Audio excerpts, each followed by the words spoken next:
Shalom, selamat malam Bapak Ibu yang kasih Tuhan. Shalom. Shalom, selamat malam. Happy Valentine Days ya, saudara-saudara yang kasih Tuhan. Amen. Yang belum on kameranya bisa tolong di on kan kameranya. Kita mau bersapa-sapa dulu sama Bapak Ibu yang di rumah semuanya. Hai, halo, boleh kirimin salam? Salam. Puji Tuhan. Terima kasih Bapak Ibu. Bapak Ibu yang di rumah, pada malam ini kita siapkan diri untuk memuji Tuhan, untuk menyembah Tuhan, untuk datang ke hadirat-Nya. Bapak Ibu, tidak terasa ya, sekarang sudah masuk bulan Februari. Meskipun kita mendengarkan kabar yang tidak enak, COVID sedang naik, tapi kita percaya kasih Tuhan tidak akan pernah hilang dari kehidupan kita, kasih-Nya akan selalu ada mengalir dalam hidup kita. Amin. Mari Bapak Ibu dan teman-teman, kita mau memulai PD online kita pada malam hari ini dengan tanda kemenangan Kristus. Dalam nama Bapa dan Putra dan Roh Kudus. Amin. Bapa yang baik, terima kasih Tuhan untuk setiap kasih setia Tuhan. Terima kasih atas penyertaan Tuhan, sehingga kami boleh ada di rumah kami masing-masing pada malam hari ini untuk boleh berfellowship bersama, untuk boleh menghadiri persekutuan doa pada malam hari ini ya Tuhan. Bapa, kami sungguh bersyukur, kami sungguh berterima kasih untuk setiap kesehatan, untuk setiap kasih-Mu yang tidak pernah pudar dalam kehidupan kami. Bapa, ini setiap hati kami Tuhan, setiap diri kami mau datang kepadamu, mengucap syukur Bapa untuk setiap berkat-berkat yang Tuhan berikan kepada kami, untuk setiap keluarga kami Tuhan, untuk setiap pekerjaan kami, setiap usaha kami, setiap teman kami, Amin. setiap siapapun Tuhan yang ada di sekitar kami mengucap syukur Tuhan untuk penyertaan Tuhan yang tidak pernah lepas dari kehidupan kami. Kami percaya Tuhan, kami ada saat ini bukan karena kuat dan gagah kami, tapi karena kasih kemurahan Tuhan. Inilah setiap hati kami Tuhan, kami mau memuji-Mu, mau mengucap syukur atas segala berkat yang Tuhan berikan.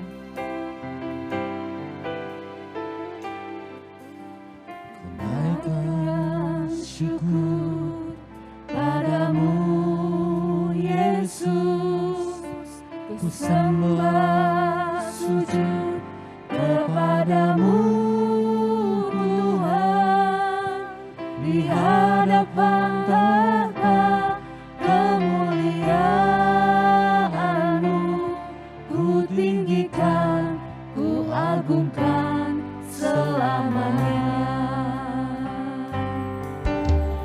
Naikkan syukur padamu Yesus, ku sembah sujud kepadamu Tuhan, di hadapan tahta kemuliaan-Mu, ku tinggikan, ku agungkan selamanya.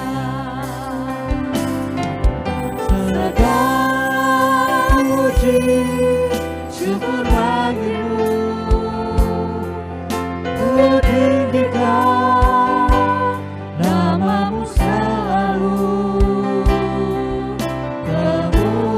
Kemuliaan hanya bagi-Mu, terpujilah nama-Mu. Di setiap hati kami Tuhan, mengucap syukur. Naikkan syukur padamu Yesus, ku sembah sujud kepadamu Tuhan, di hadapan tahta kemuliaan-Mu, ku tinggikan, ku agungkan selamanya. Segala puji syukur bagi-Mu, ku tinggikan nama-Mu selalu. Kemuliaan hanya bagi-Mu,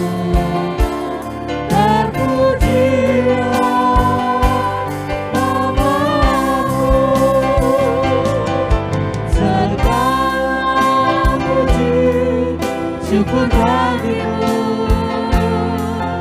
Ku tinggikan namamu selalu, kemuliaan hanya bagimu. Terpujilah namamu, segala puji syukur bagimu. Ku tinggikan namamu selalu, kemuliaan hanya bagimu. Terpujilah namamu, kemuliaan hanya bagimu. Terpujilah namamu, kemuliaan hanya bagimu.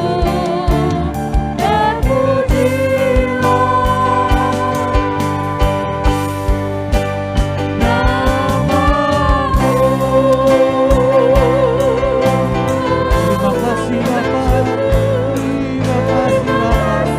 Engkau setia, Engkau sungguh baik Bapa, Engkau sungguh terbukti Bapa. Kasih-Mu tiada berubah, cinta-Mu semakin bertambah, cinta-Mu bagiku semakin bertambah. Terima kasih untuk kehidupan ini Bapa, terima kasih untuk penebusanku Bapa, terima kasih untuk usahaku Bapa, terima kasih untuk keluargaku Bapa, untuk pasanganku, untuk anakku Tuhan, untuk orang tuaku Bapa.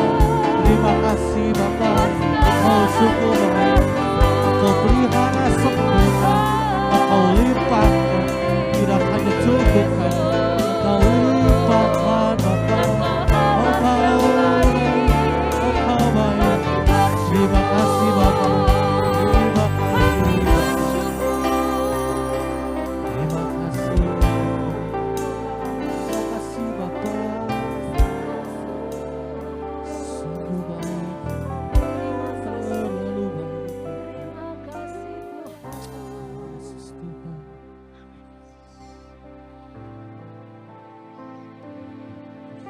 Bapa, inilah setiap ucapan syukur kami, Amin. setiap lagu pujian untuk kemuliaan nama-Mu Tuhan. Ini setiap kami Tuhan yang rindu Tuhan untuk selalu datang kepadamu, mengucap syukur untuk semua berkat yang Kau berikan kepada kami ya Bapa. Amin. Kami tahu Tuhan, kami tidak bisa membalas setiap kebaikan-Mu Tuhan. Tapi inilah setiap diri kami Tuhan, kami mau datang kepadamu, merendahkan diri kami. Kami mau terus bersyukur untuk berkat-berkat yang telah Tuhan sediakan buat kami Tuhan. Terima kasih Bapa yang baik. Kemuliaan kepada Bapa dan Putra dan Roh Kudus, Seperti pada permulaan, sekarang, selalu, dan sepanjang segala abad. Amin. Bapak Ibu, masih semangat untuk memuji Tuhan? Boleh Yes. angkat Amin. jempolnya, Amin. boleh lambaikan tangan ke kamera. Terima kasih. Puji Tuhan, haleluya. Kita percaya bahwa kita hadir di sini karena kasih Tuhan yang Amin. begitu besar buat kehidupan kita. Kasihnya akan selalu ada dalam kehidupan kita. Mari kita masuk ke dalamnya dengan terus sukacita. Memasuki gerbangnya dengan hati bersyukur, halamannya dengan pujian. Kataku hari ini harinya Tuhan, ku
untuk memuji Tuhan. Yes. Kita mau Amin, lebih amin. lagi memuji Tuhan. Kita Come mau on. datang ke hadirat Tuhan. Kita mau bersorak-sorai.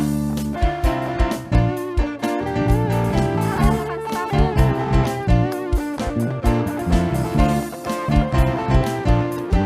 Bahwa apa yang pernah kita lihat, Tuhan akan selalu sediakan. Apa yang tak pernah dilihat mata, yang tak pernah didengar telinga, yang tak pernah timbul di dalam hati, semua disediakannya bagi yang mengasihi Dia. Apa yang tak pernah dilihat mata, yang tak pernah didengar telinga, yang tak pernah timbul di dalam hati, semua disediakannya bagi yang mengasihi Dia. Allah sanggup melakukan segala perkara, dulu, sekarang, dan selamanya. Kuasanya tidak berubah. Allah sanggup melakukan segala perkara, dulu, sekarang, dan selamanya. Kuasanya tak berubah.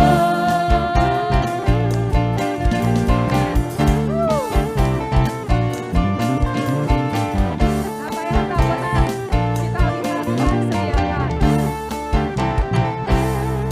Apa yang tak pernah dilihat mata, yang tak pernah didengar telinga, yang tak pernah timbul di dalam hati, semua disediakannya bagi yang mengasihi Dia. Allah sanggup melakukan segala perkara, dulu, sekarang, dan selamanya. Kuasanya tidak berubah. Allah sanggup melakukan segala perkara, dulu, sekarang, dan selamanya. Kuasanya tak berubah. Dulu, sekarang, dan selamanya. Dulu, sekarang, dan selamanya. Dulu, sekarang, dan selamanya. Kuasanya tak berubah.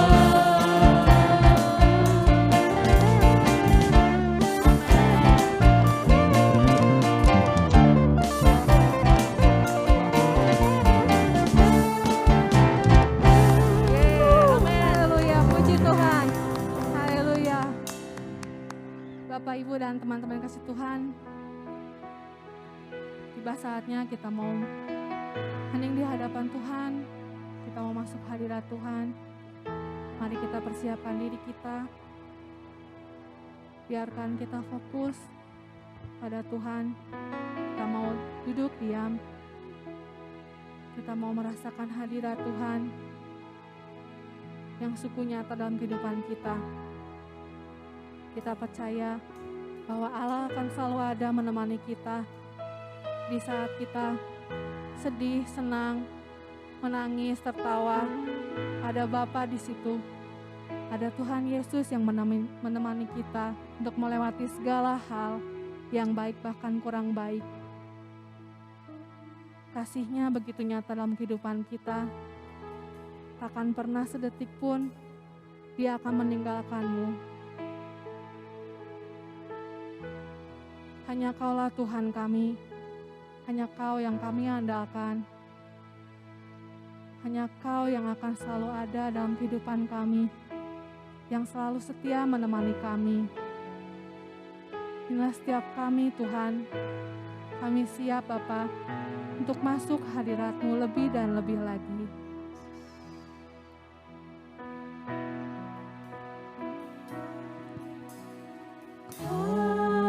Kaulah Tuhanku,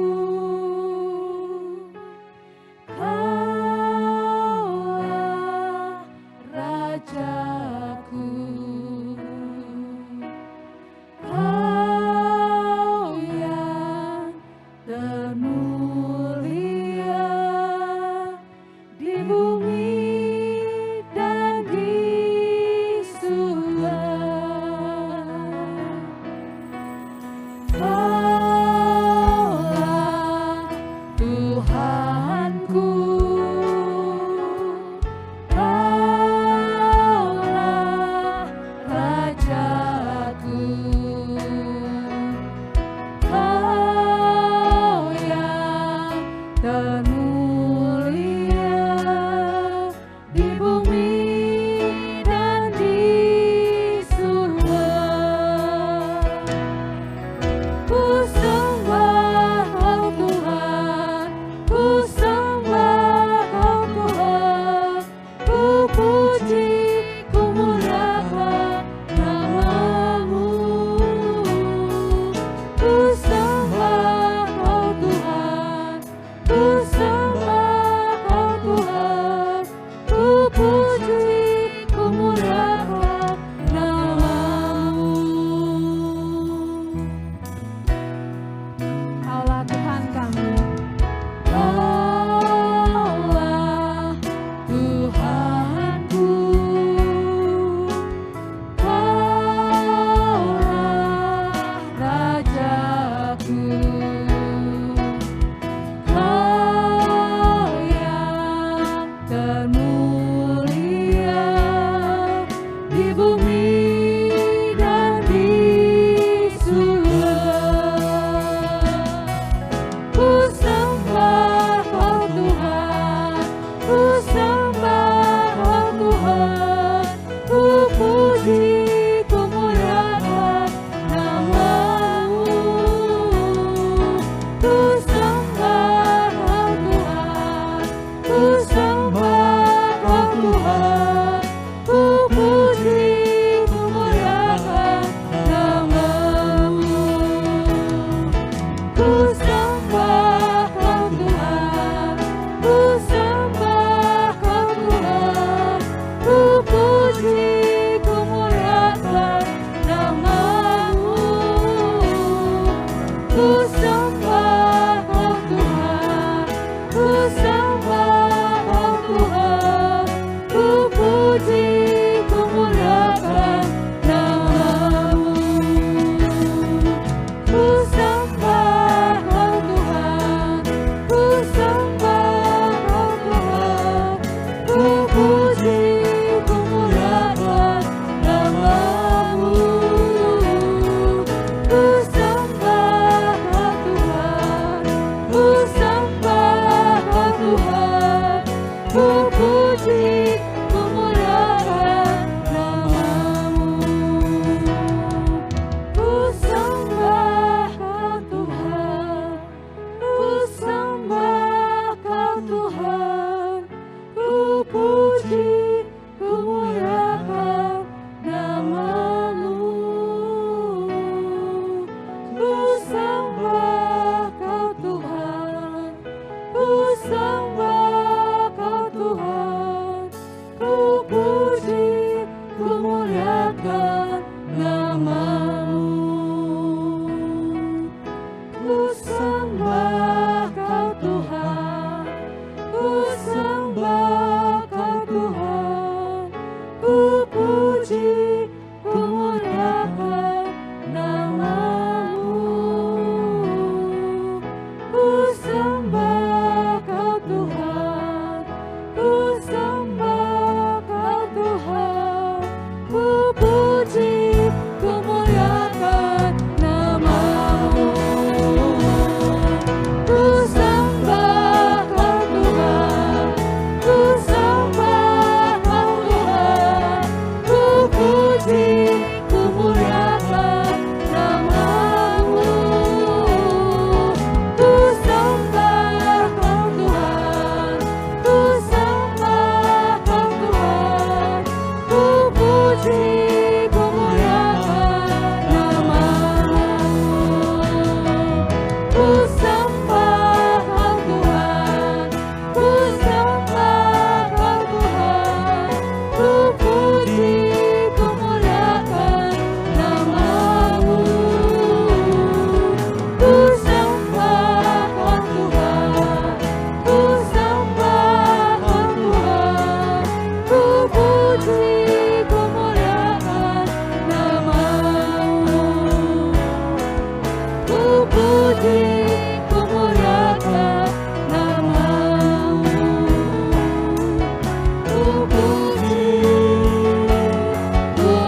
Terima kasih Tuhan.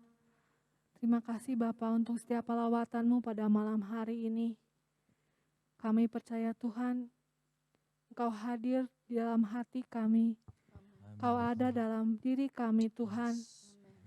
Terima kasih Tuhan untuk setiap rahmat-Mu, untuk setiap sentuhan-Mu Tuhan, untuk setiap urapan-Mu yang baru pada malam hari ini Tuhan. Kami percaya Tuhan, apapun yang kami perbuat, Kau yang akan berkati kami, Kau yang akan tuntun kami, sehingga kami dapat selalu ada dalam jalan-Mu, dalam rencana-Mu Tuhan. Ini setiap diri kami Tuhan, kami menyerahkan setiap kehidupan kami hanya ke dalam tangan-Mu ya Tuhan. Kami bersyukur mempunyai Allah yang begitu sangat mengasihi kami. Kasih-Mu begitu besar bagi kehidupan kami Tuhan. Kau selalu ada dalam diri kami, dalam kehidupan kami. Terima kasih ya Tuhan, terima kasih. Terima kasih Tuhan, kami tiada hentinya mengucapkan syukur, mengucapkan terima kasih untuk setiap pengampunan yang Tuhan berikan kepada kami. Untuk setiap kekuatan baru yang Tuhan berikan kepada kami ya Bapa. Ya Bapa, kalau sebentar lagi tiba saatnya kami akan mendengarkan sebagian daripada firman-Mu. Mari Tuhan, Tuhan yang menyiapkan kami, menyiapkan setiap pikiran kami, setiap hati kami, agar kami sungguh-sungguh boleh menjadi pelaku-pelaku firman-Mu ya Bapa, boleh bertumbuh dan berbuah untuk setiap saudara-saudara kami dimanapun kami Engkau tempatkan ya Tuhan. Biar kiranya firman-Mu itu boleh menjadi pedoman kehidupan kami, boleh menjadi pegangan dalam kehidupan kami ya Bapa. Terima kasih ya Bapa yang baik, kemuliaan kepada Bapa dan Putra dan Roh Kudus, seperti pada permulaan, sekarang, selalu, dan sepanjang segala abad. Amin. Shalom Bapak Ibu dan teman-teman sekalian. Happy Valentine untuk semuanya ya. Tua muda juga tetap harusnya menerima kasih sayang. Tapi saya mau cek dulu ya, Bapak Ibu atau teman-teman, siapa yang hari ini sudah sempat memberi kado atau memberi tanda cinta atau ucapan kepada orang tercintanya? Boleh kasih jempolnya atau jempol virtualnya yang sudah sempat memberi sesuatu di hari Valentine ini. Yeay, puji Tuhan ya, banyak jempol. Sekarang siapa yang beruntung menerima sesuatu dari orang yang dikasihnya? Kasih love atau love virtual. Ada yang terima kado? Wah, banyak juga ya, puji Tuhan. Keren. Nah, sekarang siapa yang seperti saya belum terima apa-apa hari ini? Boleh geleng-geleng kepalanya. Wah, saya belum terima apa-apa. Nggak ada yang ngasih kado. Atau mungkin ada yang masih jomblo, belum punya pacar, jadi nggak dapat apa-apa. Tapi jangan khawatir ya Bapak Ibu teman-teman sekalian. Yang jelas Tuhan tetap mencintai kita. Amin. Ya, puji Tuhan. Jadi gak masalah ya, pokoknya kita tetap dicintai. Boleh bilang diri sendiri, pokoknya aku dicintai Tuhan. Hari ini, seperti tema bulan ini, kita kan bicara tentang cinta. Hari ini temanya adalah Deeper in Love. Minggu lalu Bapak Ibu sudah temanya tentang mengasihi Allah, mengasihi sesama. Sekarang kita mau belajar bagaimana kita bisa lebih lagi mengasihi Allah, lebih lagi mengasihi sesama, lebih deep di dalam cinta kita. Nah, untuk itu kita akan baca satu perikop dari Matius bab 6 ayat 25 sampai 34. Ya, Matius bab 6 ayat 25 sampai 34. Ya mungkin ini tentang hal kekhawatiran. Kayaknya kok nggak nyambung ya sama cinta-cinta. Tapi nanti kita akan lihat nyambungnya di mana. Yang punya Alkitab boleh dibuka Matius 6 ayat 25 sampai 34.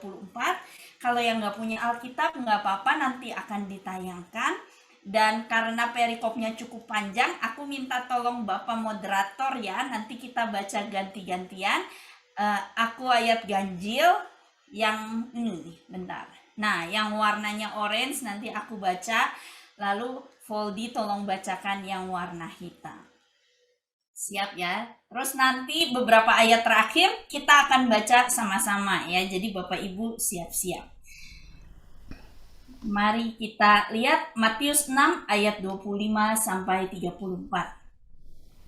Karena itu aku berkata kepadamu, janganlah khawatir akan hidupmu, akan apa yang hendak kamu makan atau minum, dan janganlah khawatir pula akan tubuhmu, akan apa yang hendak kamu pakai.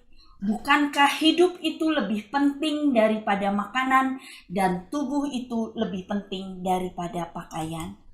Pandanglah burung-burung di langit yang tidak menabur dan tidak menuai, dan tidak mengumpulkan bekal dalam lumbung, namun diberi makan oleh Bapamu yang di surga.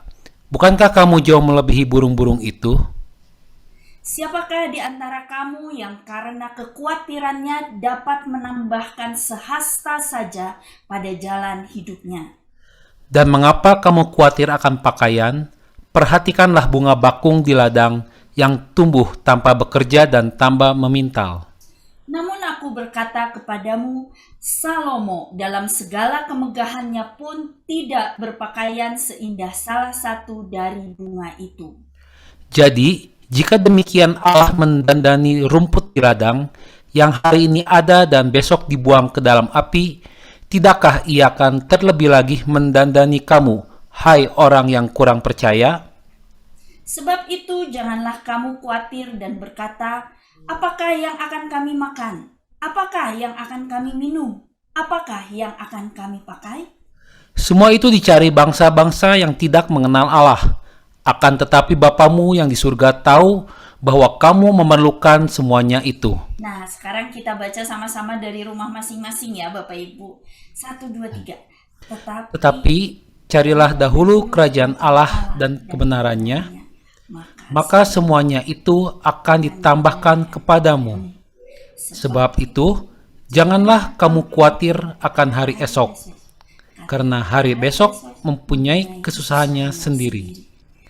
Kesusahan sehari cukuplah untuk sehari. Demikianlah sabda Tuhan. Terpujilah Kristus. Terima kasih Voldi. Nah, Bapak Ibu sekalian, ini bicara tentang kekhawatiran. Saya ingat dulu waktu saya masih SD, belum ada handphone, pokoknya belum ada Gojek apalagi ya, teknologi canggih semacam itu belum ada. Dan saya nggak bisa pulang sendiri, anak SD. Jadi kalau pulang sekolah, saya harus tunggu dijemput oleh papi saya. Tapi papa saya itu bekerja, dia mesti keliling, order kemana-mana. Jadi kadang dia telat jemput saya. Di hari-hari pertama sekolah itu saya nangis karena saya pikir wah teman-teman saya semua udah dijemput, kok saya belum dijemput, tinggal saya sendiri di sekolah, sepi rasanya. Takut, padahal masih ada guru-guru di situ ya, bukan sendirian di sekolah. Tapi saya merasa wah saya kok ditinggalkan, terus saya juga nggak tahu gimana cara pulang, wah jadi saya nangis. Rasanya lama sekali nunggu papa saya nggak datang-datang. Mungkin cuma sejam ya, saya juga nggak tahu.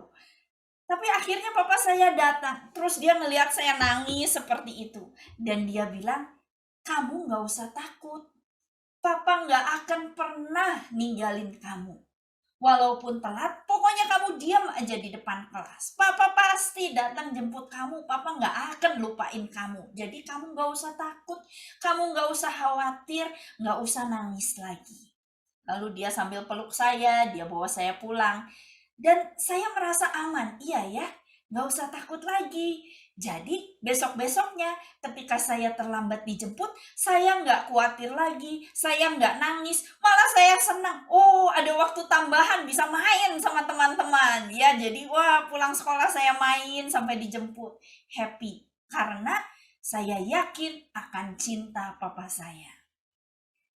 Demikian juga dengan kita. Ya, maka kalau ditanya apa sih hubungannya kekhawatiran sama cinta? Ada hubungannya.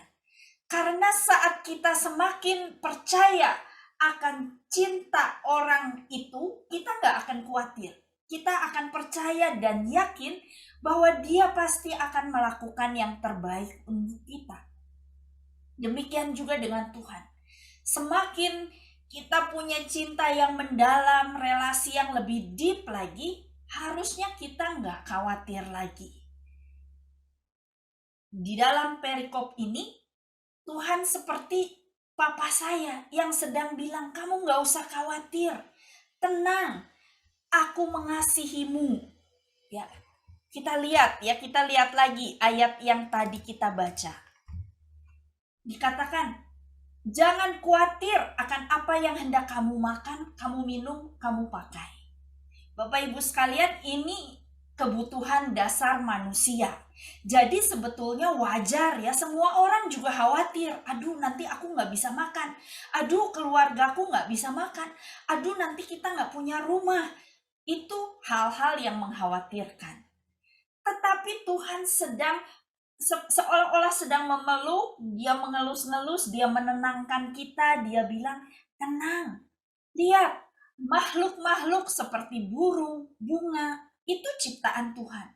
Tetapi mereka bukan anak-anak kesayangan Tuhan. Mereka cuma ciptaan, mereka cuma makhluk.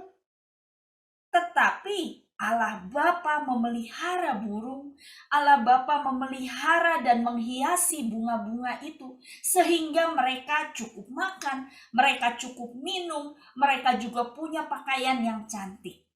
Dan Tuhan katakan, bukankah kamu jauh melebihi burung-burung itu?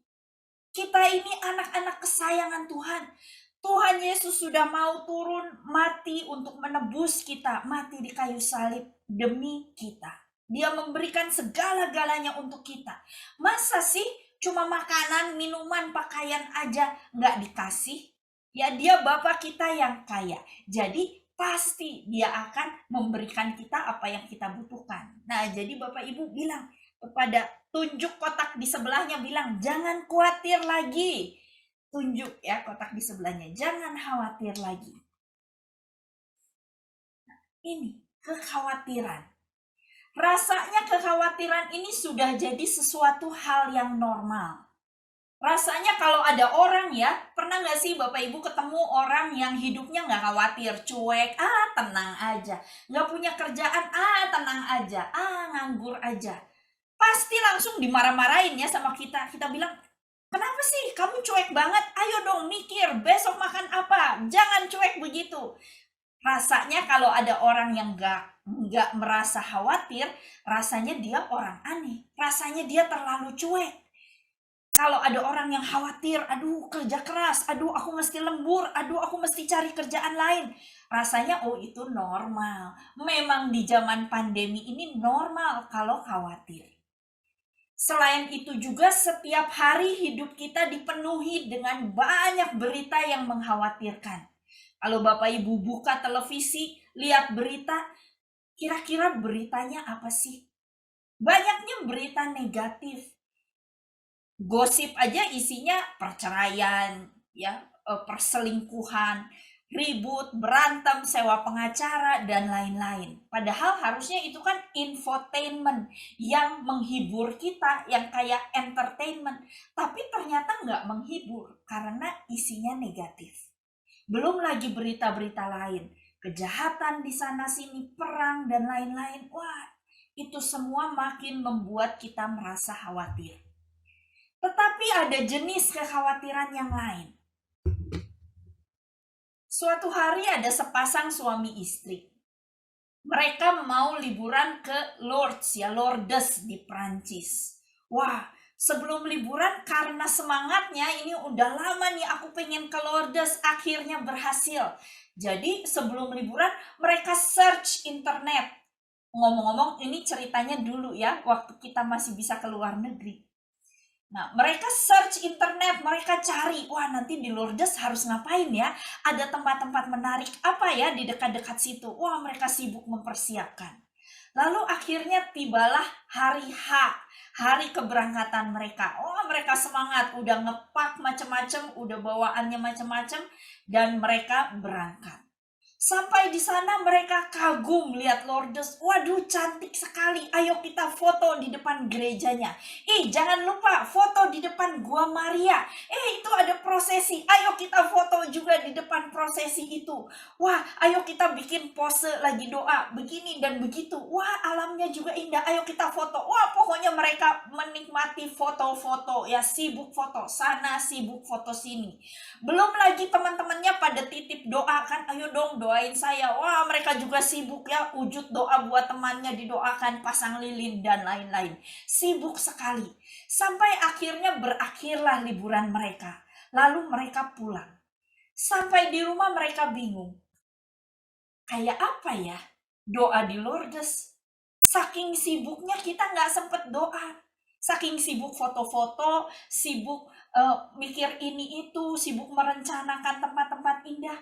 Tapi mereka tidak menikmati Lourdes, nggak foto-foto di Lourdes. Jadi kalau ditanya, gimana? Kerasa nggak hadirat Tuhan di Lourdes? Nggak kerasa, saya sibuk foto-foto, kata suami istri ini.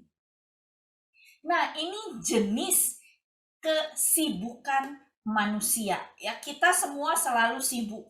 Selain kekhawatiran, kita juga sibuk. Dan oleh karenanya kita jadi khawatir. Karena setiap hari jadwal kita penuh, selalu ada acara, selalu ada aktivitas. Dulu waktu mulai pandemi, semua aktivitas terhenti. Wah, PD libur. Wah, gereja juga libur. Kita diem di rumah. Terus bingung. Kok di rumah terus? Ngapain ya? Rasanya nganggur. Nah, lalu mulai orang-orang bikin acara online, seminar online, kuliah online. Wah, kita sibuk lagi. Aku udah daftar loh kelas pendalaman kitab sucinya si Romo ini. Lalu aku ikut juga loh kelas ini dan kelas itu. Jadi semakin sibuk lagi ya, walaupun online di rumah tapi tetap sibuk. Kadang-kadang double Zoom, kadang-kadang triple Zoom. Saking sibuknya. Dan ini keseharian kita, kesibukan sana sini, anak kecil pun banyak les sana, les sini, dan rasanya kesibukan itu sesuatu yang membanggakan. Banyak orang kalau ketemu saya, nyapanya selalu bertanya, Novi gimana? Masih sibuk ya? Hebat sibuk pelayanan sekarang, wah aktif ya sana sini ya. Jadi kesibukan itu sesuatu yang keren, karena terus nanti dia nyambung begini. Beda ya sama anak tante, aduh anak tante di rumah terus, nggak ngapa-ngapain. Coba dong Novi ajak supaya ikut sibuk kayak Novi, katanya begitu. Ya, malah dia kepengen anaknya sibuk, bukan kepengen anaknya di rumah. Jadi seolah-olah sibuk itu sesuatu yang wajar, sesuatu yang baik, sesuatu yang bagus. Tapi ini juga sebetulnya kesibukan, kekhawatiran karena kita tidak lagi hidup di masa sekarang, tapi kita sibuk memikirkan nanti aku ngapain ya, abis ini aku ngapain ya, besok gimana ya. Selalu kita memikirkan hal-hal yang belum terjadi. Waduh gimana ya kalau nanti Omikron masuk Indonesia, ayo kita nyetok obat-obatan dari sekarang ya, padahal belum. Ayo gimana ya nanti kalau banjir, sekarang udah mulai hujan, ayo kita siap-siap, padahal belum terjadi. Tapi kita selalu khawatir, selalu sibuk, selalu penuh macam-macam. Pikiran kita sibuk, badan kita pun sibuk. Saya ingat ada seorang teman saya, dulu ketika kita masih PD-nya onsite, kalau udah mulai turun hujan sehari 2 hari, teman saya ini tim musik ya. Kalau udah mulai turun hujan, dia langsung izin. Dia bilang, maaf ya, bulan ini saya nggak bisa tugas karena sudah masuk musim hujan. Biasanya nanti pulang kantor, karena daerah kantor saya daerah banjir, pasti saya kemacetan. Nanti saya nggak bisa sampai tepat waktu. Nanti saya kehujanan. Lalu nanti mengacaukan segala-galanya. Jadi pokoknya kalau musim hujan saya izin. Padahal belum terjadi, belum tentu dia terlambat. Masa sih Tuhan nggak bisa menolong dia kalau memang niatnya baik mau pelayanan, tapi dia belum apa-apa, pokoknya izin kalau musim hujan. Karena terlalu khawatir memikirkan hal yang belum terjadi. Padahal Tuhan katakan, bukankah kamu kamu jauh melebihi burung-burung itu. Kenapa mesti khawatir? Kita ini anak-anak yang Tuhan kasihi. Dan lalu Yesus menjelaskan tentang macam-macam ya, burung aja diberi makan, bunga aja didandani. Jadi kalau Allah mendandani rumput di ladang yang hari ini ada dan besok dibuang ke dalam api, tidakkah Ia akan terlebih lagi mendandani kamu, hai orang yang kurang percaya? Wah, sampai ditegaskan begitu ya sama Yesus. Kalau kamu masih khawatir, kalau kamu masih meragukan kasih-Mu, artinya kamu kurang percaya bahwa Aku mengasihi-Mu. Burung aja disayang, masa sih kamu yang anakku tidak diurus, tidak dipenuhi kebutuhan dasarnya? Itu ya, hai kamu orang yang kurang percaya. Nah, ini kesibukan kita setiap hari. Dan seringkali kita juga gak percaya sama Tuhan. Sehingga ada istilah filled but unfulfilled. Apa maksudnya? Filled itu artinya kan penuh ya, terisi. Saking sibuknya jadwal kita sampai penuh. Dari pagi jam 6 sampai malam jam 10 ada aktivitas. Penuh pokoknya. Jemput anak, masak, ini, itu. Sibuk sekali. Filled ya, hari-harinya penuh. Aktivitasnya penuh. Tapi unfulfilled. Tetap ada perasaan kosong. Rasanya kok aku udah kerja setiap malam lembur, tapi kok ya ada aja kerjaan. Kok nggak beres-beres ya? Kok rasanya tiap hari ada aja masalah baru ini di kantor yang harus aku selesaikan. Aku udah bekerja keras, aku udah melayani, sibuk sana sini, tapi kok rasanya nggak ada hasil ya? Kok rasanya ada sesuatu yang masih kosong? Kok rasanya ada sesuatu yang belum terpenuhi? Nah, ini filled, sibuk, tapi unfulfilled. Rasanya kosong.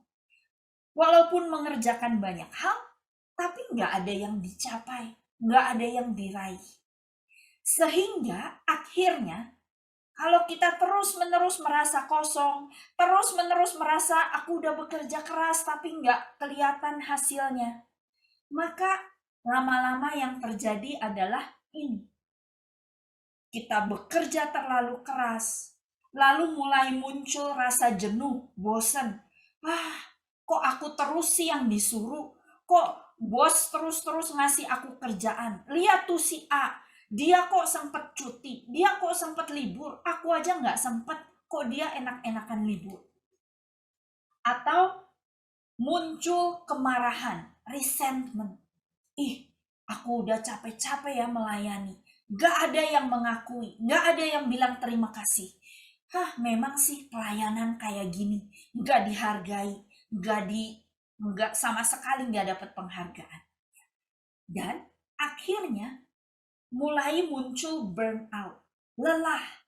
Karena begitu sibuk, begitu capek, tapi rasanya kok ada sesuatu yang hilang. Aku gak merasa puas. Burnout dan akhirnya stres, frustasi, depresi. Dan ujung-ujungnya kita merasa kesepian, lonely. Padahal di sekitar kita banyak orang, tapi rasanya gak ada yang mengerti aku ini sendirian, gak dianggap, rasanya juga gak dibutuhkan, dan ini membuat kita terisolasi. Ini semua karena kesibukan, karena kekhawatiran. Dan kalau kita lihat di dunia modern sekarang ini makin banyak yang mengalami burnout. Makin banyak pelayan Tuhan juga yang pokoknya aku beresin aja deh 3 tahun masa jabatanku. Kalau udah beres sudahlah, gimana nanti aja. Pokoknya yang penting aku selesaikan. Karena aku ini berusaha komit. Tapi setelahnya tidak ada sukacita.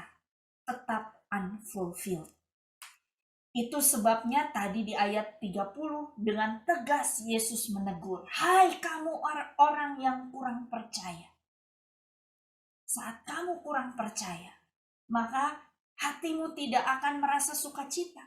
Semua ini hanya jadi aktivitas kosong, nggak ada cinta di situ, tidak ada sukacita di situ. Pokoknya saya harus kerja, saya harus sibuk, saya harus beraktivitas. Lalu Yesus melanjutkan. Nah, ini dikatakan ini, katanya, our individual as well as communal lives are so deeply molded by our worries about tomorrow that today hardly can be experienced. Ya. Kehidupan kita, perorangan dan komunitas seringkali dirundung oleh kekhawatiran akan masa depan, sehingga kita tidak lagi menikmati hari ini. Ya, terlalu sibuk, terlalu penuh, kita tidak bisa menikmati hari ini. Yang ada sibuk mikir besok makan apa, dan lain-lain. Padahal dikatakan di dalam Matius 6 tadi, Yesus bilang semua itu dicari bangsa-bangsa yang tidak mengenal Allah. Bangsa yang tidak mengenal Allah, iya, mereka butuh makan, minum, dan pakaian. Jadi fokus mereka adalah mencari makan, mencari minum, mencari pakaian. Pokoknya kerja. Tetapi anak-anak Allah harusnya berbeda. Karena Bapa yang di surga tahu bahwa kamu membutuhkan semuanya itu. Ya. Yesus nggak bilang, kamu kan anak Tuhan, kamu nggak butuh makan, kamu nggak butuh minum. Pokoknya beres ya, Superman, nggak usah makan, nggak usah minum, bisa hidup. Bukan begitu. Yesus tahu kita memerlukan semuanya itu. Tetapi harusnya makan, minum, pakaian bukanlah menjadi fokus kita. Jangan jadi fokus kita. Jangan membuat kita khawatir, jangan merampas sukacita kita. Kita butuh itu, tetapi anak-anak Tuhan harusnya berbeda dari orang-orang yang tidak mengenal Allah. Nah, gimana caranya? Ini rahasianya. Boleh dibaca bareng-bareng ya. 1, 2, 3. Tetapi carilah dahulu kerajaan Allah dan kebenarannya, maka semuanya itu akan ditambahkan kepadamu. Sekali lagi kita baca 1, 2, 3. Tetapi carilah dahulu kerajaan Allah dan kebenarannya, maka semuanya itu akan ditambahkan kepadamu. Bapak Ibu, saya mau tanya dulu nih. Kira-kira Yesus itu orang sibuk bukan? Boleh jawab di chat. Atau mau unmute terus ngomong juga boleh. Yesus itu orang sibuk gak sih? Atau dia pendoa yang sehari-hari berdoa berjam-jam? Sibuk, kata Voldy. Yang lain setujukah sama Voldy? Sibuk gak sih Yesus? Atau dia seperti biarawan ya, yang tenang, meditasi, berdoa? Setuju katanya. Yang lain, oke, setuju. Setuju juga. Yang setuju bahwa Yesus itu orang sibuk, boleh lambai-lambaikan tangannya di kamera. Ada. Tapi ada yang enggak. Ya, ada yang bilang Yesus itu orang yang sibuknya sibuk berdoa. Ya, orang yang meditasi, tenang, berdoa seperti para pastor. Nah, sebetulnya terima kasih ya buat Bapak Ibu yang menjawab. Sebetulnya Yesus itu sangat sibuk. Kita tahu ya, dia melayani hanya berapa tahun, berkarya di dunia hanya 3 tahun. Tapi dalam 3 tahun itu lihat apa yang sudah Yesus lakukan. Dia mengajar murid-muridnya, ajarannya juga banyak. Dia melakukan banyak mujizat. Dia menyembuhkan banyak orang sakit. Dia keliling-keliling banyak kota. Padahal zaman dulu belum ada mobil, artinya dia jalan kaki. Belum lagi dia masih sempat regenerasi, masih sempat mentoring dan coaching murid-muridnya. Coba kalau kita kadang saking sibuknya, wah udah nggak sempat mikirin siapa ya penerus saya berikutnya. Nanti aja deh pas hari H mikirnya. Tapi Yesus masih sempat mempersiapkan 12 muridnya. Selama 3 tahun itu, Yesus melakukan banyak hal dan semua karyanya luar biasa. Saya sudah menjadi ketua El Shaddai Training Center ini tahun ketiga. Tapi rasanya ya unfulfilled tadi itu. Apa ya yang sudah dilakukan? Kayaknya cuma bikin seminar, tapi masih banyak rencana yang belum terlaksana dan kayaknya kok belum menunjukkan hasil, masih banyak program yang belum jalan. Nah itu 3 tahunnya saya itu kayak begitu ya, nggak ada hasilnya. Tapi 3 tahunnya Yesus sangat luar biasa. Agenda Yesus penuh. Tiap dia kemanapun orang-orang mengikutinya. Bahkan kadang-kadang Yesus sampai harus kabur yang menghilang. Supaya tidak diikuti orang-orang banyak. Saking sibuknya Yesus. Tetapi pernah nggak sih di Injil Bapak Ibu baca? Yesus mengalami burnout karena sibuknya. Pernah? Nggak pernah ya. Nggak pernah dibilang Yesus burnout atau dibilang wah Yesus merasa jenuh karena terlalu banyak orang-orang yang mengikutinya. Nggak pernah. Karena Yesus tahu bagaimana caranya hidup di tengah aktivitas. Hidup di tengah kesibukan. Ya, maka kalau kita mau tahu gimana caranya supaya kita bisa tetap deeper in love di tengah kesibukan kita, ya kita harus belajar dari Yesus. Karena dia bisa tetap menjaga relasinya dengan Bapa, walaupun dia juga berkarya dengan luar biasa. Kuncinya ayat ini tadi. Carilah dahulu kerajaan Allah dan kebenarannya, maka semuanya itu akan ditambahkan kepadamu.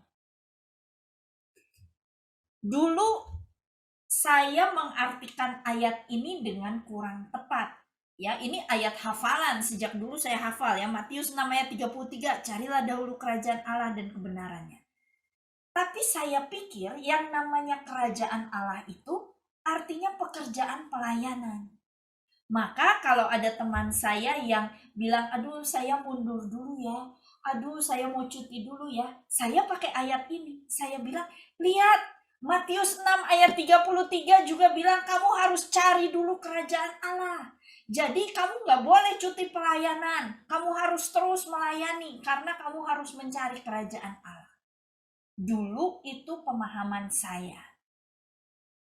Tetapi ternyata mencari kerajaan Allah bukan artinya melakukan pekerjaan pelayanan. Itu mah artinya sama aja, sibuk lagi, yang menambah aktivitas tadi. Tetapi mencari kerajaan Allah artinya mengarahkan hati kita ke tempat yang benar, yaitu kerajaan Allah dan kebenarannya. Lihat Yesus. Yesus mengarahkan hatinya ke tempat yang benar. Dia tahu untuk apa dia melakukan semua karya ini. Dari awal, sejak awal mula, ketika dia mulai bicara di depan sinagoga umur 12 tahun, dia tahu, aku datang untuk melakukan kehendak Bapakku. Ya, sejak awal dia tahu, aku datang untuk melakukan kehendak Bapakku. Ketika ditanya orang Farisi, dia selalu katakan, Bapakku yang mengutus aku. Kalau kamu mengenal Bapa, harusnya kamu mengenal aku. Lalu berikutnya juga dia selalu katakan, waktuku belum tiba, ya tunggu sampai Bapa yang menyuruh. Pokoknya dia tahu hatinya ada di tempat yang benar. Dia selalu mencari kerajaan Allah. Dia selalu mencari kehendak Bapaknya. Dia tahu tujuan untuk apa dia melakukan semua aktivitas ini, yaitu untuk menyenangkan Bapa di surga. Ini kuncinya. Maka Bapak Ibu sekalian, kuncinya bukan berarti tidak bekerja atau kita mengurangi kesibukan, tetapi apakah hati kita ada di tempat yang benar? Saat kita melakukan semua kesibukan kita, pekerjaan kita, pelayanan kita, apa motivasi kita? Apakah kita melakukannya untuk kerajaan Allah? Apakah kita melakukannya untuk menyenangkan Bapa? Kita harus memandangnya jauh ke depan. Bukan cuma, oh yang penting aku kerja untuk besok, yang penting besok aku bisa makan. Tapi mari kita pandang ke depan, yaitu kepada hidup kekal yang nanti akan kita jalani setelah dari dunia ini. Itu tujuan kita. Maka kita melakukan segala-galanya untuk memuliakan Allah, untuk memberkati orang lain. Kita mau saling tolong-menolong supaya semua memperoleh keselamatan, supaya semua betul-betul bisa bersatu dengan Bapa dan Bapa di dalam kita. Itu tujuan kita, itu pandangan kita, itu tempat hati kita berada. Dan selain kerajaan Allah, kita juga mau cari kebenaran Allah. Artinya segala yang kita lakukan ya harus sesuai dengan kebenaran firman Tuhan. Saat kita mencari makan, mencari minum, atau saat kita melayani Tuhan, kita lakukan dengan kebenaran firman Tuhan. Nah, jadi boleh sekali lagi dibaca ayat ini. Aku minta tolong siapa ya? Mungkin Tante Susi aja, ada Tante Susi. Boleh tolong dibacakan ayatnya, Tante?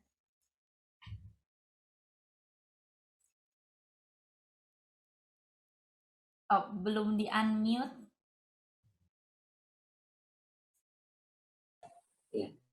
Maaf. Tetapi carilah dahulu kerajaan Allah dan kebenarannya, maka semuanya itu akan ditambahkan kepadamu.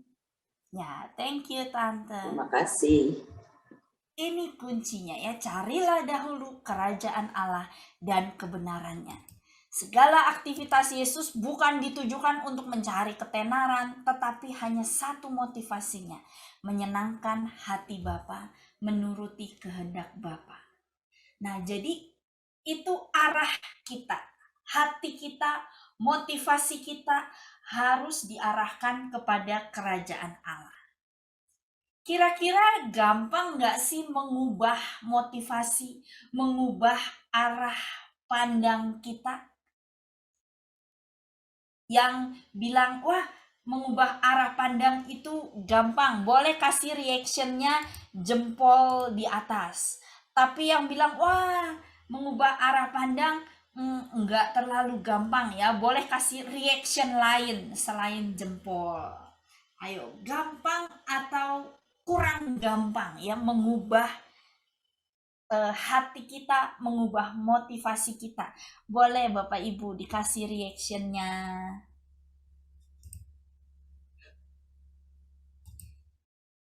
Wah.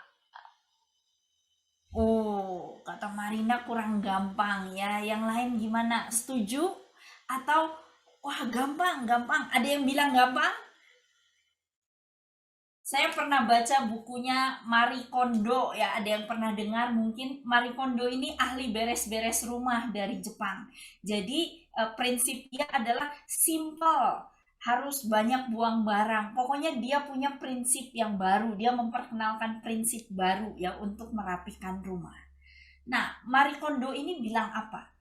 Kenapa sih kadang kita gagal merapikan rumah ya? Wah pengennya membereskan rumah, tapi nanti tahu-tahu berantakan lagi. Karena seringkali kita melakukannya di waktu luang kita. Jadi kalau misal, hari ini aku punya setengah jam, aku beres-beres deh setengah jam. Lalu udah kerja lagi. Besok setengah jam lagi. Besoknya ya nggak punya waktu, ya udah deh besok lagi. Begitu. Dan itu yang membuat gagal, kata Marie Kondo. Harusnya luangkan waktu, mungkin 3 hari atau 4 hari aku cuti dari kerjaan, betul-betul fokus beresin rumah ya, semua barang-barang dikumpulin jadi satu lalu dipilah-pilah, dipilih. Itu harus butuh fokus, kata Marie Kondo. Kalau bisa kita meluangkan waktu itu, kita mengubah juga pola pikir kita, maka barulah rumah kita bisa rapi, bersih. Begitu katanya. Jadi ternyata memang butuh suatu usaha keras, butuh suatu komitmen khusus kalau kita mau mengubah sudut pandang kita mau mengubah yang biasanya kita sibuk, khawatir, kita mau ubah menjadi berfokus pada kerajaan Allah. Ya, kalau kita mau mengasihi dengan lebih dalam lagi, ternyata butuh suatu usaha khusus. Dan memang tidak mudah. Orang nggak suka masuk ke tempat yang deeper, yang lebih dalam. Maunya yang biasa-biasa aja. Hidupku udah cukup. Aku udah kenal Tuhan, aku udah mengalami pencurahan Roh Kudus, ada Roh Kudus di dalam hatiku, aku udah bisa bahasa roh, cukup. Padahal relasi dengan Allah itu bisa jauh lebih dalam saat kita sungguh-sungguh ada di dalam Bapa dan Bapa di dalam kita. Tapi seringkali kita takut menghadapi yang deeper itu.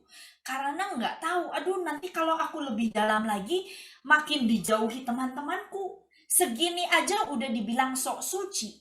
Apalagi kalau nanti udah lebih lagi, ada lingkaran di atas kepalanya, wah pasti udah nggak ada yang mau berteman sama aku. Seringkali kita keburu takut duluan. Ya padahal kalau Bapak Ibu sekalian lihat kisah Santo Santa, mereka orang-orang kudus. Mereka adalah orang-orang yang sudah berhasil mencari kerajaan Allah dan kebenarannya. Apakah mereka dijauhi dunia? Enggak kok. Banyak di antara mereka yang punya teman seperti biasa. Memang banyak biarawan-biarawati. Tapi ada pula orang-orang biasa yang menjadi orang kudus. Dan mereka berhasil masuk lebih dalam kepada cinta dan relasi dengan Tuhan. Nah, jadi bagaimana caranya? Ini yang mau kita lihat. Gimana caranya kita bisa mencari kerajaan Allah dan kebenarannya. Di ayat terakhir Yesus katakan, hari besok mempunyai kesusahannya sendiri. Kesusahan sehari cukuplah untuk sehari. Jadi Yesus juga tahu bahwa hidup kita itu akan mendapati masalah demi masalah.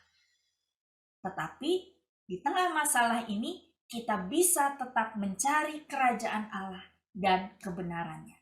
Bagaimana caranya? Yang penting ini, satu kata. Boleh dibaca sama-sama apa Bapak Ibu? Disiplin.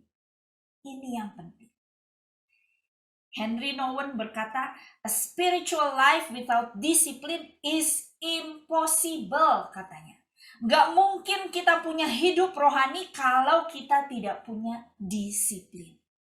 Seperti tadi Marie Kondo bilang, kalau beberes rumah harus disiplin. Maka hidup rohani juga sama, harus punya disiplin. Nah, disiplin macam apa yang harus kita miliki? Ada dua.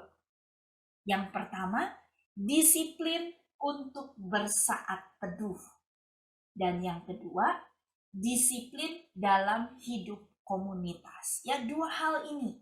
Disiplin dalam bersaat teduh, disiplin dalam hidup berkomunitas. Kita lihat satu-satu. Ya, apa maksudnya disiplin saat teduh? Pasti Bapak Ibu udah tahu ya saat teduh itu apa sih? Di dalam saat teduh, kita mencari suara Tuhan di tengah kebisingan hidup kita. Di tengah kesibukan aktivitas kita, kita mau belajar, mendengar, dan mencari suara Tuhan. Ada seorang ahli teologi, dia berkata bahwa keinginan Allah untuk bicara kepada kita itu jauh lebih besar daripada keinginan kita untuk mendengar suara Allah. Saya ulangi. Keinginan Allah untuk bicara kepada kita jauh lebih besar daripada keinginan kita untuk mendengar suara Allah. Jadi sebetulnya Allah selalu ingin bicara kepada kita. Dan dia punya macam-macam cara untuk bicara kepada kita. Kadang ada yang dorongan hati, atau kadang ada yang bisa mendengar suara Tuhan, ada yang bisa melihat ini itu. Tapi Sering kali dia juga bicara lewat orang-orang terdekat kita, atau bahkan lewat orang yang tidak kita kenal. Pokoknya Tuhan selalu punya cara untuk bicara kepada kita. Dan dia selalu ingin bicara kepada kita. Seperti dalam kisah Nabi Elia ya Bapak Ibu ingat, Tuhan tidak bisa ditemukan di tengah badai atau gempa, tetapi hanya saat angin sepoi-sepoi bertiup, disitulah ada Tuhan. Maka kita pun perlu punya suatu waktu saat teduh untuk mendengar suara Tuhan di tengah kebisingan hidup. Ada seorang teman saya, dia kalau saat teduh itu di mobil. Jadi dia sambil kerja, sambil nyetir, wah dia pujian penyembahan, dia juga berdoa. Kira-kira itu saat teduh bukan ya Bapak Ibu? Saat teduh harusnya betul-betul waktu hanya antara aku dan Bapak. Kalau doa sambil nyetir mobil ya itu bagus, ya pujian penyembahan sambil nyetir mobil bagus. Tapi kita harus punya waktu hening.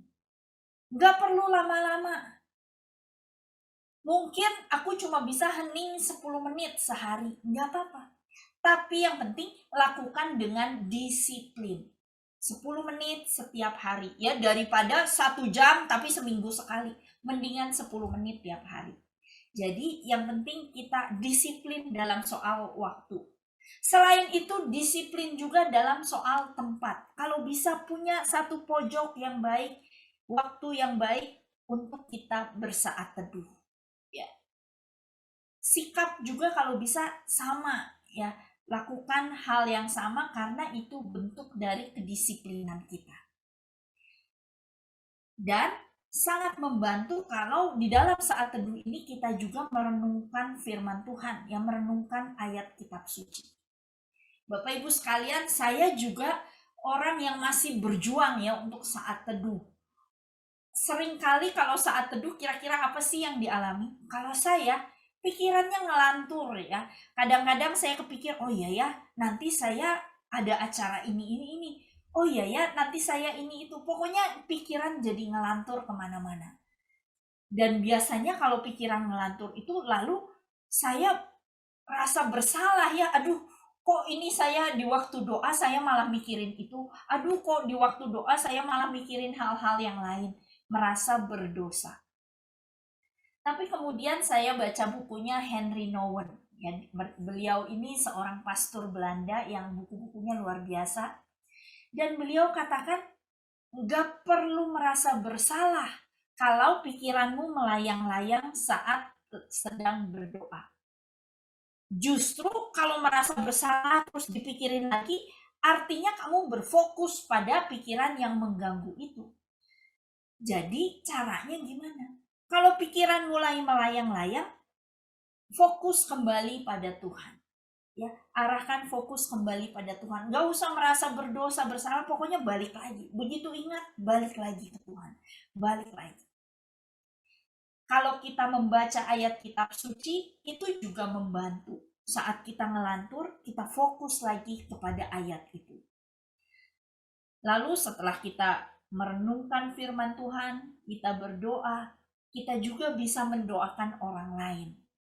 Dan kita bisa tutup waktu hening kita dengan doa yang Yesus ajarkan, yaitu doa Bapa kami. Ya boleh, kalau misal bingung, gak tahu mau doa apa, doa Bapa kami itu sangat membantu. Jadi ini yang pertama, disiplin untuk bersaat teduh.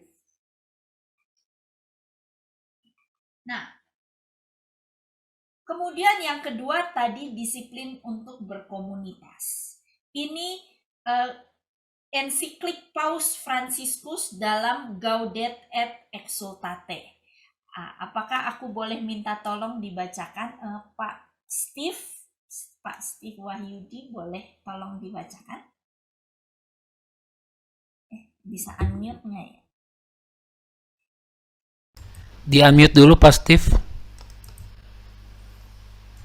Tidaklah sehat menyukai kesunyian dan menghindar perjumpaan dengan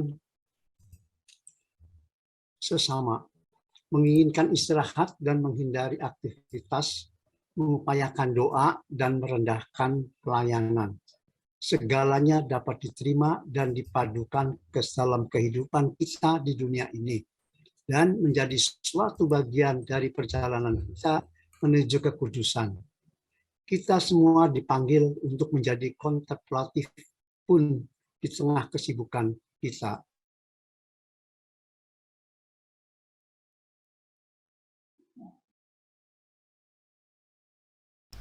Dan menguduskan diri kita dengan menjauh murah hati.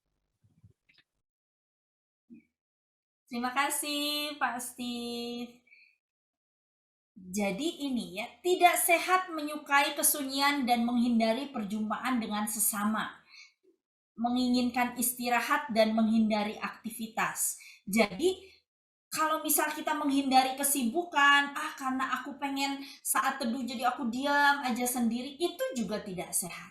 Kita harus menjalankan kehidupan kita sehari-hari, tugas kita sehari-hari, dan kita karena kita makhluk sosial ya kita perlu berelasi dengan sesama juga.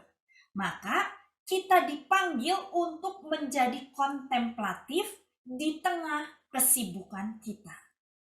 Bukan berarti menghindari kesibukan, tapi kita harus bisa mencari keheningan di tengah kesibukan kita. Saat kita mengarahkan pandangan kepada Allah. Ya, kalau kita terbiasa dengan disiplin saat teduh, di tengah kesibukan pun kita akan bisa mendengar suara Tuhan. Nah, yang kedua adalah disiplin komunitas. Ya, seperti tadi, nggak sehat kalau menghindari perjumpaan dengan sesama. Ada seorang teman saya, dia pernah berkeluh ke saya, curhat. Dia bilang begini, aduh aku ini kok ikut komunitas tapi malah yang ada berantem sama sini, berantem sama situ. Kayaknya lebih damai kalau aku nggak ikut acara-acara begini deh, nggak ketemu orang, aku mending di rumah aja. Katanya begitu. Tapi ternyata itu tidak benar. Ternyata justru saat kita bertemu dengan sesama, kita belajar untuk mengasihi lebih lagi, lebih deep ya. Maka perlu kita punya disiplin di dalam hidup berkomunitas. Di dalam hidup berkomunitas, banyak orang pikir hidup komunitas nggak perlu disiplin ya. Dulu saya juga pikir begitu. Yang penting saya ikut aja deh kalau pas ada waktu. Tapi sebetulnya dibutuhkan disiplin dan komitmen. Untuk setiap Senin, saya meluangkan waktu saya untuk persekutuan doa. Saya ingat ada sepasang suami istri, dulu dia hari PD-nya anggap hari Senin. Ya. Mereka ini buka kantin. Dan kantin kan biasa kalau jam 6, jam 7 itu jamnya makan malam. Jadi rame, banyak pengunjung kalau jam 6, jam 7, jam makan malam. Tetapi mereka sudah punya komitmen dan disiplin bahwa kalau hari Senin kami akan tutup kantinnya jam 5 supaya bisa siap-siap karena kami mau pergi PD. Sampai segitunya mereka mementingkan hidup komunitas. Pokoknya Senin kantin cuma sampai jam 5. Karena mereka tahu hidup berkomunitas memerlukan disiplin untuk setia. Ya, apalagi di tengah suasana online gini. Banyak anak muda teman saya itu juga yang berkata, aduh kalau online rasanya kurang mood, rasanya beda ya. Nanti deh kalau udah balik normal lagi baru saya pede lagi. Begitu. Tapi kalau kita disiplin, walaupun saya nggak mood, walaupun nggak kerasa apa-apa, pokoknya saya tetap mau disiplin, saya mau komitmen untuk hidup berkomunitas. Nah, ini yang dimaksud disiplin. Ya, jadi boleh tunjuk lagi kotak di sebelahnya bilang, ayo Senin depan, pokoknya tiap Senin kita PD yuk. Gitu, bilang kotak di sebelahnya. Tiap Senin kita PD.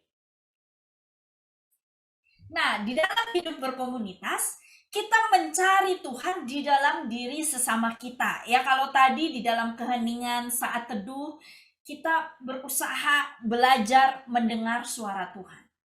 Di dalam hidup komunitas, kita berusaha mencari Tuhan di dalam diri sesama kita. Ya, karena di dalam diri setiap kita itu ada roh Tuhan. Jadi harusnya walaupun orang itu nyebelin banget, ada Tuhan di situ. Nah, itu latihan kita mencari kerajaan Allah di dalam diri teman kita yang unik itu. Bisakah kita menemukan kerajaan Allah? Nah, jadi itu disiplin hidup berkomunitas. Dan komunitas itu bukan berarti mutual compatibility ya. Wah, aku pokoknya mau ketemu sama orang-orang yang seselera, yang mengerti jalan pikiranku, yang kompatibel sama aku. Bukan. Karena justru di tengah perbedaan itu, itulah yang akan memperkaya kita. Justru saat kita menghadapi orang-orang yang berbeda, kita dilatih ya menjadi lebih sabar, menjadi bisa lebih mengenali Kristus lagi di dalam diri mereka. Jadi bukan mencari yang kompatibel.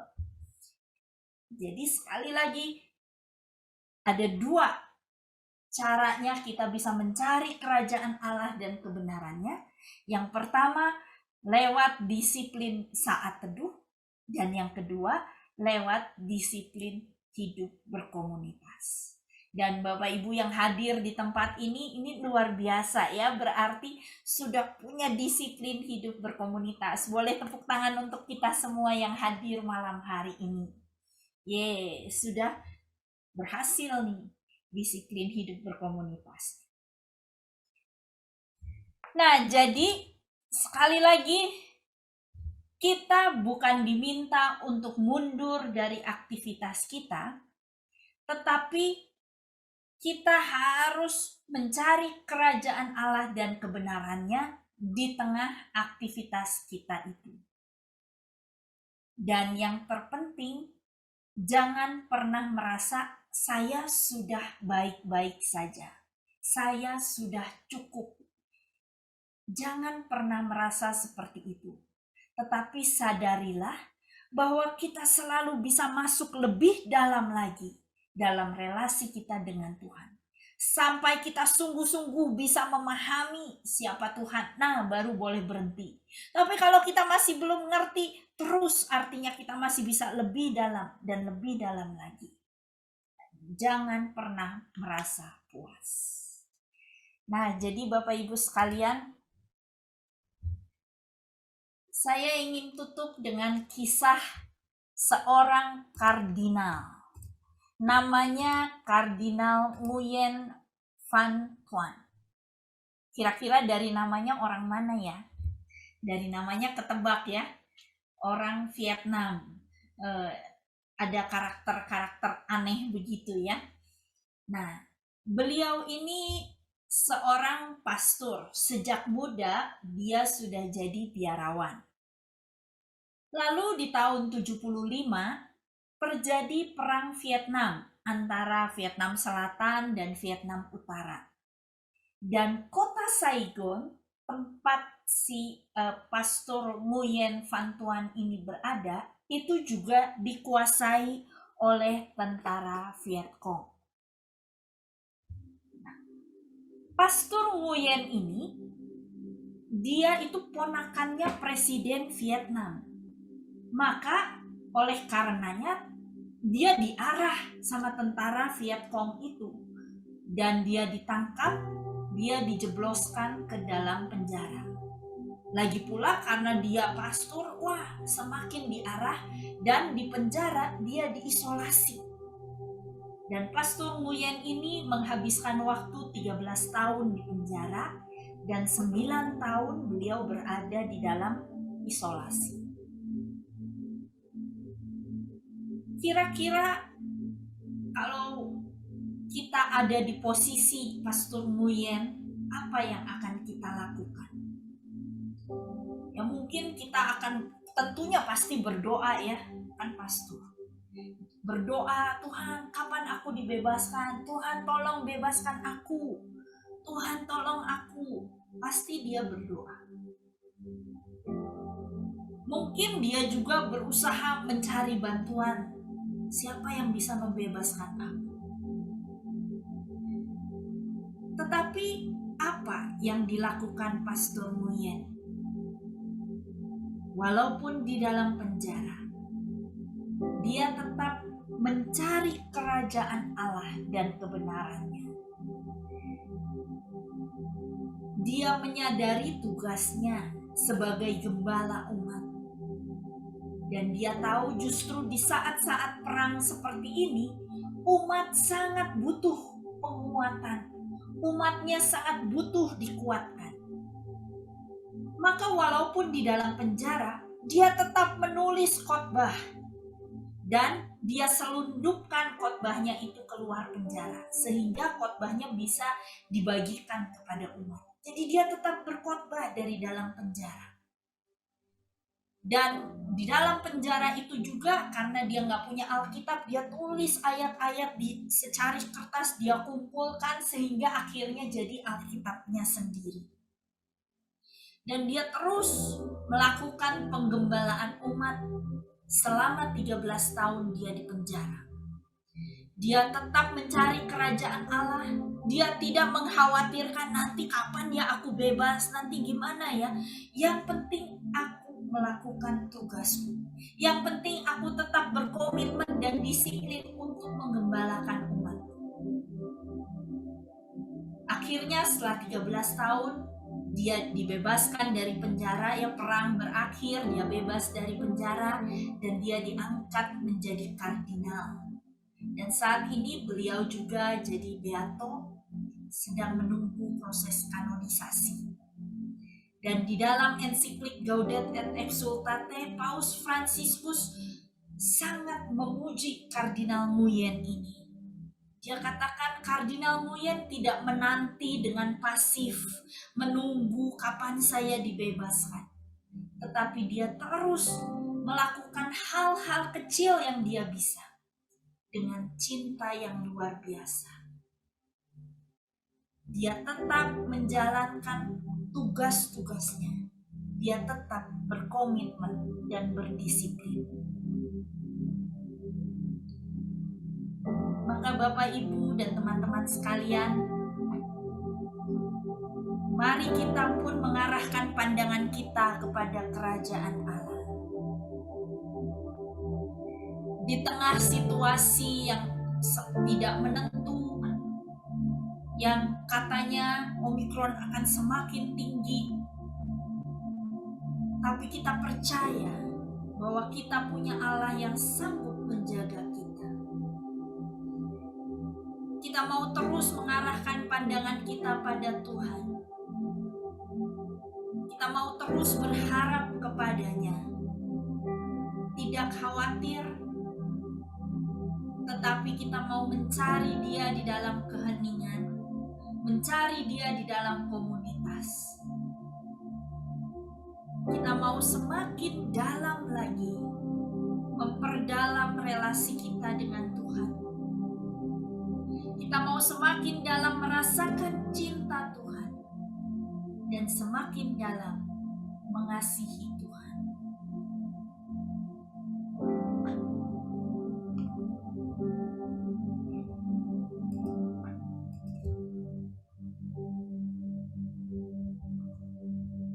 Satu hal yang ku rindukan, ya Tuhan,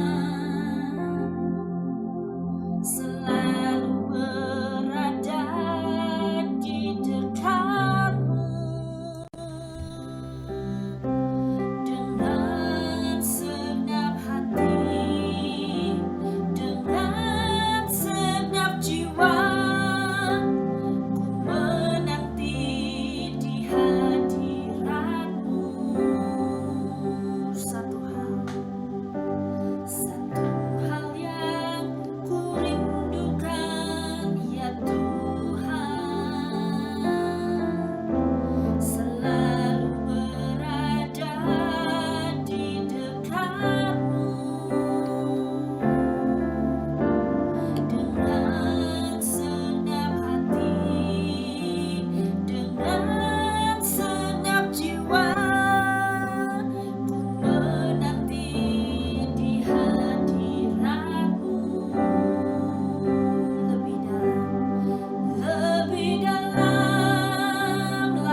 kekosongan hati kami, agar kami bisa menikmati setiap hari, kami bisa menikmati setiap tugas yang kami jalankan, karena kami tahu kami melakukannya untuk menyenangkan hati-Mu.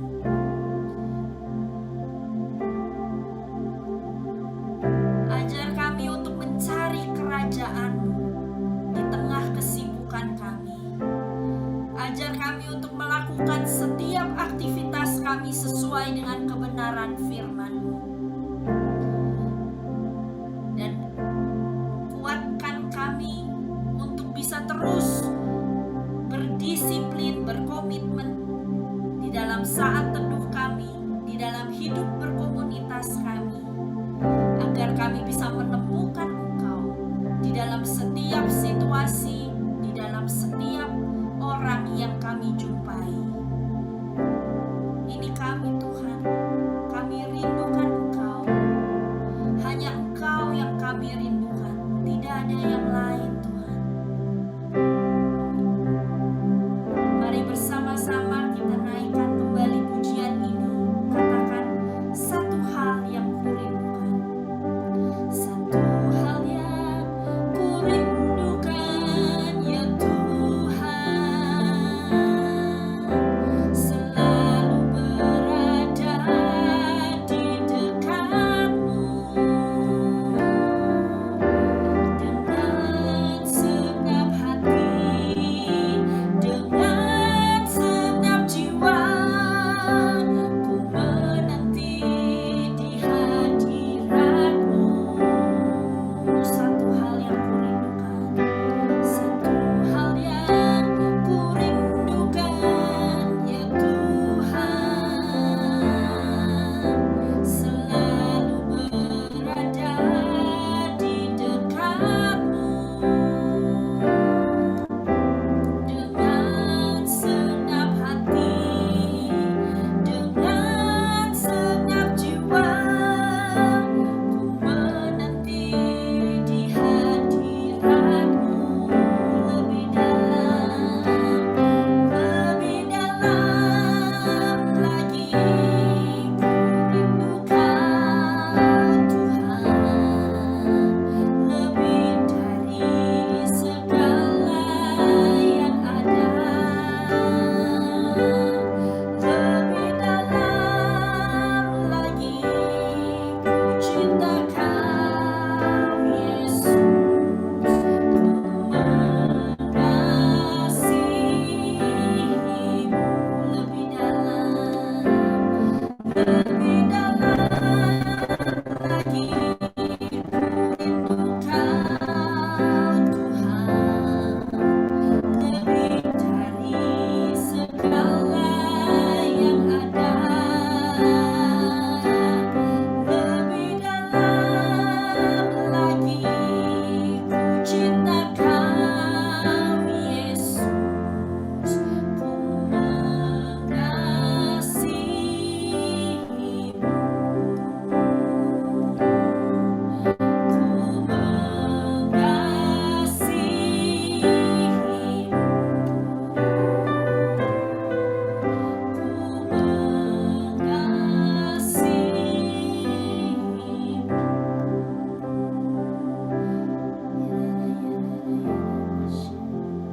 Terima kasih Tuhan untuk malam hari ini. Biarlah Roh-Mu yang terus bekerja di dalam hati kami, agar kami boleh semakin lagi, lebih dan lebih dalam lagi mengasihi Engkau. Terima kasih Tuhan. Terima kasih atas kasih. Terima kasih atas penyertaan-Mu. Dan saat ini hamba berdoa bagi setiap umat-Mu yang hadir di Zoom ini. Engkau yang tahu setiap permasalahan mereka, untuk setiap masalah ekonomi, masalah sakit penyakit.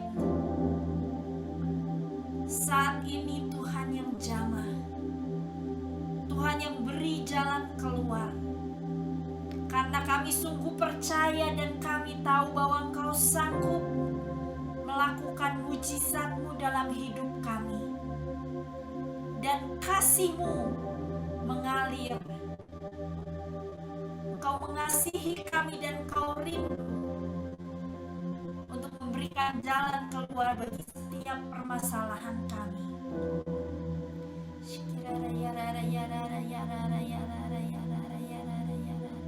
Untuk yang mengalami masalah dalam keluarga, biarlah di hari kasih sayang ini, kasih Tuhan mengalir memenuhi keluargamu, pasanganmu, agar sungguh-sungguh cinta Tuhan bisa kembali dirasakan oleh setiap anggota keluarga.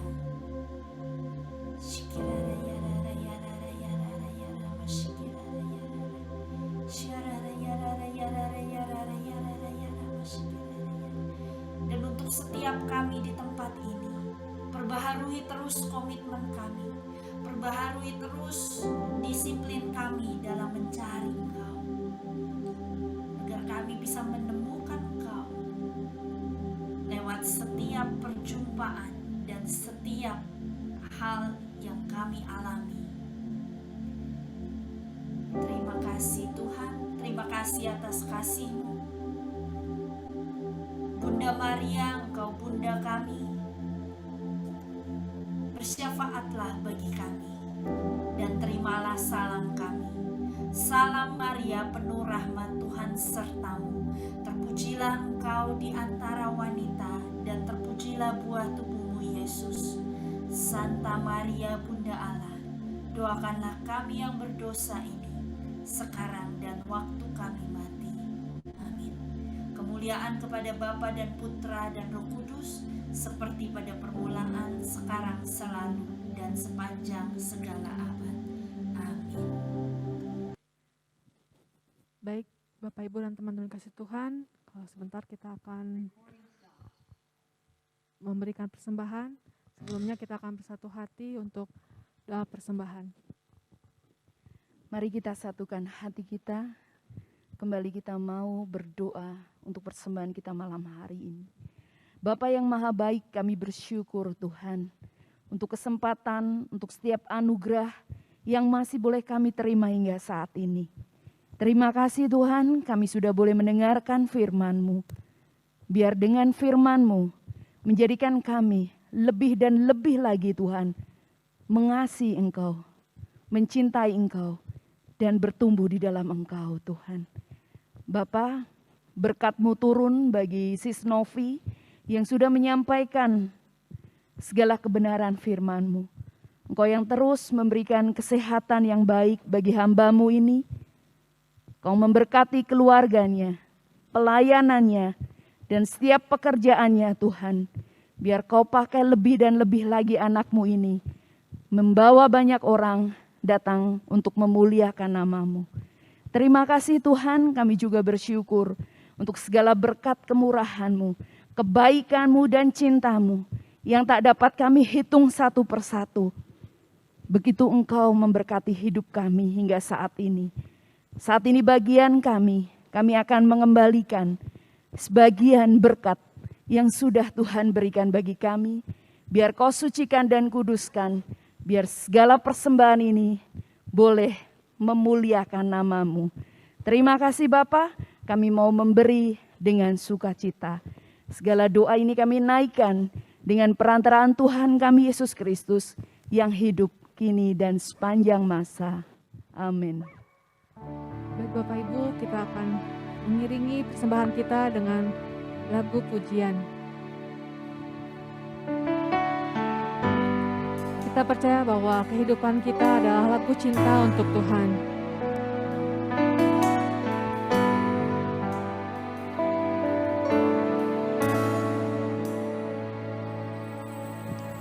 Tak sebatas lagu, tak sebatas perlu, ku datang Tuhan. Tak hanya berkat-Mu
Baik Bapak Ibu dan teman-teman kasih Tuhan, kita mau menutup persekutuan doa kita pada malam hari ini. Kita tahu bahwa apapun yang Tuhan berikan kepada kita, kita selalu mengucap syukur. Kita mau mengangkat pujian kita, mengucap syukur untuk semua yang Tuhan kasih kepada kita. Segala puji syukur bagimu, ku tinggikan namamu selalu. Kemuliaan hanya bagimu, terpujilah namamu. Segala puji syukur bagimu, ku tinggikan namamu selalu. Kemuliaan hanya bagimu, terpujilah namamu. Kemuliaan hanya bagimu, terpujilah namamu. Kemuliaan hanya bagimu,